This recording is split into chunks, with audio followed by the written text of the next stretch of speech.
Hello, Love Area Retreat. I have not started my timer yet. I just wanted to say hi. This is Independent Sales Director Hope Davidson. I am so sad that I am not there with you today, but I just want to thank those of you who voted for me, who wanted to hear my story. I'm a little nervous and excited to share, but as I was talking with Crystal about this, I think now's the perfect time. So I'm going to share with you today a little bit about me, who I was before Mary Kay, why I started, and how to overcome in crisis, and the gift of hope that we give so many other women, but that really kind of helps me through the last couple of years. So I'm going to start my timer now. Starting.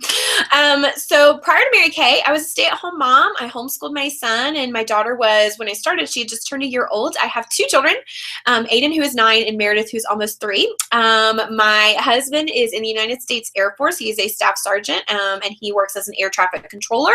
And well, that's me. So first I want to talk a little bit about why I started Mary Kay. So I originally started Mary Kay just to make some extra money so that I could continue to stay home and homeschool my son. It's something I'm really passionate about. And I think I just really wanted some girlfriend time. I didn't have a lot of friends. I'm very introverted. So if I've never spoken to any of you, it's not personal. It's just me still dealing with all that. So I love you all, I promise. And so I just want to make a little bit of extra money. I wasn't really interested in directorship, cars, anything like that, which I know, right? It's crazy. I just really wanted to make some extra money, and I was pretty awesome as a consultant. And I wasn't planning on going into DIQ until Crystal Trojanowski came into town around April 2015, I could think it was. Yeah. And so she came, and I earned a dinner with her. And at that dinner is where we had the conversation, and she just kind of pulled it out of me that I just didn't think I was good enough to be a director. I was literally doing the work. I just didn't have the title. And so I went home, spoke with Anna Sandoval, who is my personal recruiter and my senior, and the very next morning I called her and said, okay, I'm going into DIQ. I literally had 48 hours to go from 16 members to 10, and I made it happen. I called every single person I knew. I stayed up. I maybe only slept like 3 hours, so I stayed up for like 40 some hours, like calling and messaging everyone I could. And the reason those people signed with me is because I was passionate about what I was wanting to do, which was really, really exciting. Okay, so I'm getting all red. It looks, hopefully it looks like a tan, but it's my nerves. Okay. And so I jumped into DIQ, and I really didn't have the heart for it at the time. I just had the wrong attitude about it. Also, I had some physical stuff going on that I wasn't aware of quite yet, but I just really didn't put the effort in. I made it through month 1 and month 2, and then July came around. We were getting ready to go to seminar, and I just knew it wasn't going to really come together, and I was okay with that. And about a week before seminar, something about me going to Dallas like just equals crisis. Like, it's crazy. And so the first time I went to a seminar last year, I found a lump in my throat, and they got an ultrasound right before seminar, and they confirmed that there was a 2-centimeter mass there. Devastated me. It scared the heck out of me, and I didn't want to go to seminar. I was just like, nope, I'm going to stay with my kids. If they're telling me I'm going to die, I'm going to stay with my kids. And I sit with Anna at the coffee shop, and she's going through some things as well. And she looked at me and she said, what's the worst that can happen? We go have the time of our lives. We come back. They tell us we're going to die. We're going to go meet Jesus anyways. Who cares? Now, some of you may be thinking, you're insane, but that's just kind of like how we are. That is, humor gets me through a lot. I'm not very serious. I can't do small talk, but I can sit and talk with you for hours about like life things, but when it comes to like my life things, I just joke about them. And so that's what happened. So went to seminar, came back, had an amazing time. Of course, the vision was cast for me. I did want to resubmit for DIQ. Well, I tried to resubmit August 1st, and so I actually took a month off and just regrouped and refocused, and my surgery was scheduled for the lump that they found for September 3rd. September 1st was going to be my submit date, and I was scared to death. And again, I talked to Anna about it. I said, what if I have to go through all this treatment? What if, what if, what if? And she's like, but what if you don't and you didn't resubmit? You'll regret it the rest of your life. And so I resubmitted September 1st. September 3rd, I had my surgery. I wake up, and they tell me I have thyroid cancer. And of course, being 28 years old, 2 small children, and it devastated me and it scared me. Everybody in my life that's ever had cancer has died, whether it wasn't serious or not, and it scared me. 4 months of having to deal with that, along with DIQ, along with personal crisis. At the time, or prior to me, to my surgery, my marriage had really been struggling, and so I had been working on that, and I thought I was getting better, but right after my surgery, it all kind of fell apart again. with that. My husband was dealing with some issues that I just couldn't help him with. And it just was a crazy time. And so November of my DIQ, those 4 months leading up to the end of that, I had to go through a week of isolation. Literally had to eat chicken with nothing on it. I was locked away in my room for a whole week. I couldn't see my kids. I couldn't see anybody. No one. Like, it was crazy. I'm thinking, how am I going to get through DIQ? And so I just worked up until I went into isolation.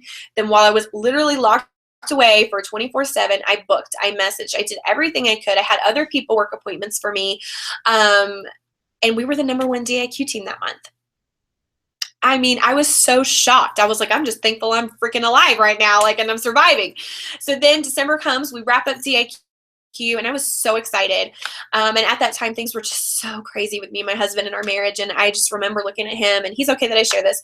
I looked at him and I said, I don't care what you do. I don't care what you say to me, but I am becoming an independent sales director. You and your issues are not going to stop that. I'm doing it no matter what. And I did. I really don't even know. Anna could probably tell you better because she was like on the outside looking in. But I did it. And so we debuted January 1. I did. Kind of had up and down months, just working my business, never really suffered, and I wouldn't let life kind of get in the way. Don't get me wrong, guys, there were times where I wanted to give up and I wanted to just say, I'm done. I can't handle it anymore. But then I realized that was my life stuff. It wasn't my Mary Kay stuff. Mary Kay is constant and it's the same. And so if you're working it and you keep moving forward, like, all the blessings are going to come back to you. And so I just implore that you have that sense of hope with you, because really it is the anchor to our soul. It is firm and secure. That's what Hebrews 6:19 says. And so just hold on to that if you're ever feeling like you're struggling. Right before, in April, we were going to New Director Education in Dallas, and we were going to go get to stay with Leah Carta. If you don't know who that is, she's amazing. And on the way there, I was about 30 minutes out from the airport. I had had my final scan after my surgery, and I get a call that there were 2 small masses in my neck, and I just crumbled. I just crumbled in the van. Janelle Cook at the time, she's my travel buddy, and she just held my hand and she rubbed my back and she just let me cry. And I just cried. I just cried until I got to the airport. And then I stopped crying and I thought, okay, I can't do anything about this right now. So I'm going to enjoy this week. I'm going to soak in everything I can. And then when I get back, I'm going to deal with it. And that's what I did of this past May. My husband and I actually decided to separate, and it was a very necessary thing. And I was very relieved when it happened, but it was also very devastating. I mean, of course, to my children, and just to, it wasn't part of the plan. You never go into your marriage, I think, thinking you're ever going to do this. I mean, you can make it through anything. And it was very devastating. And then, sorry. So we were separated and I just worked on my business. I was a very controlling person. Well, I used to be really bad. I'm not as bad anymore. I love to have control over things. And so I would say things like, well, this is how you need to fix everything. Like, let me tell you everything on how to do it. And that wasn't helping him. It certainly wasn't going to change anything. And so I realized that the only thing I could change and control was myself. And so I just worked on myself and my business. And despite of everything going on personally, I had Mary Kay, and I had the most amazing support here with my directors in Las Cruces, Rachel Bond, Janelle Cook, Anna Sandoval, who was like my ever person that I loved to death. And so that was my circle. I was very selective about who I let in because I needed positivity, and they were that. They never judged me. They never judged him, and they never made me feel like I was wrong in anything I did. They were just there for me. And so if you're struggling through something personally and you're working your Mary Kay, hold on to that, to somebody who will do that. I'm so sorry. I need to move. My battery's going to die. Perfect. Oh, wait. Let me just, hold on. Let me do this. Sorry. This is raw.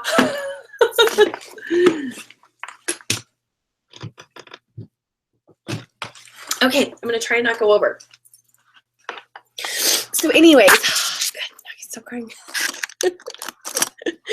Okay. So they were a great support to me, and I just leaned on them when I needed them, and they were there for me. And so that's something that I suggest you do too with all of that. So anyways, I don't know where I was. Oh, separation. Okay. So seminar's coming up. And so my husband had come back home and we thought, okay, let's try and see what we can do. And really he was just dealing with something that I couldn't do. Like there was no, there, I just couldn't handle, like help him through that. And so it was about a week before seminar and it all exploded, like way more than it had before. Finances, my business halted. And everything he was dealing with just imploded. I mean, it was a nightmare. I mean, it was something I never, ever, ever dreamed of. I just realized I'm not wearing earrings. I'm sorry. And so he actually went away to deal with some of the things that he was dealing with. And it was a week before seminar. Like I didn't even know how I was going to make it, but I just kept calling my mom and I was talking to her and talking to Anna and I was like, no, wait, I wasn't talking to Anna yet. Sorry. And I just said, I have to be there. I have earned this and I will not let him steal that from me. And I can't. And so my mom was already flying out to watch the kids. So she came and I went to seminar and I just embraced the culture. I embraced the women. I embraced the love. I just was going to have the best time, even though I was so broken inside and so sad. And I made it to the stage and I walked across with Anna's hand, the visual that I'd had for a year, walking across stage, holding her hand and doing our little thing that we did. And I did it. And as soon as I was crying during Stacey James's amazing, like quote, not quote, the independent sales director thing that we say, pledge. And I was just crying and I just couldn't believe I was doing it. And I got off the stage and I just crumbled to the floor and I just couldn't believe that I had made it there. I was so thankful that I did and that I made the choice and decided that no matter what, I was going to keep going.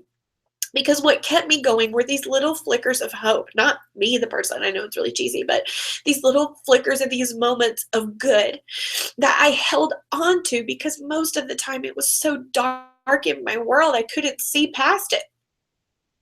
Is this Christian artist that I love. Her name is Plum. You need to look up all her songs and all her stories. But she has a song called Smoke. And the words are, you are my hope. You are my song. You are these oxygen inside these weary lungs. And literally, like, I'm just very visual. And so I just, praying a lot and just keep going, like just grabbing on to the next good thing. And my husband came home from where he was and I said, okay, let's do this. We're going to make this happen. And again, it all fell apart. We just decided, and I don't even think I told anybody at this point. And so we were literally ready to go sign papers. I was like, okay, great. I've got my Mary Kay. I've got my kids. I'm going to move back to Virginia and I'm going to kick butt because the two constant things were God's presence in my life and Mary Kay. And I never thought something as small as this little starter kit that we purchased could give me so many things. Confidence to stand alone when I had to stand alone, the confidence and the strength to keep going, an amazing support system of women who have seen me at my worst and have been there for me constantly, never judging me, never saying anything to me other than you've got this. And so I was having a conversation with my husband and I was just like, okay, write down what you want. We'll go meet on Monday or you go meet, I'll go. Like, I don't even know how this works. Like, I was just like, this is what's happening. And he said something to me that I hadn't heard him say in a long time. And for the first time in a long time, I saw who he was when I first met him and who I originally fell in love with, not this person who was overcome by the demons he was dealing with. And I said, I think you need to come home because I see hope. I just see hope in what you said and I can't explain it. And the wall that had been there, everything just broke. And I felt okay. And even now in the midst of the unknown, there are these flickers of hope no matter what. Whether it's your personal life or Mary Kay, you need to be at the end of the day able to say, I gave it my all no matter what.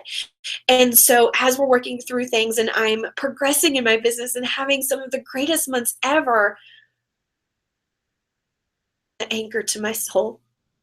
And so you may not have been born an overcomer, you think you haven't, or you think you are not capable. I thought those things too, but you are. It's just one step in front of the other. And if I can do it, you can do it. And there are so many people that have gone through so many worse things in their life. And sometimes I feel like, well, I don't want to share my story. Like it's nothing, but I'm telling you, the hurt, the pain, the loneliness that I have felt is just so minimal because of the culture that we have. And so grab onto it. You have hope and you are an overcomer. And no matter what you think, it is doable. And so I hope you were blessed today. I hope that you were touched by something I said. And I hope that you know that you have the hope and the strength to carry on no matter what. And honey, if I can do it, you can do it. And hold on to your dream. Don't let anyone steal that from you, because at the end of the day, hope is all we have. And so I love you all. I hope you have an amazing retreat, and I will see you soon. Bye.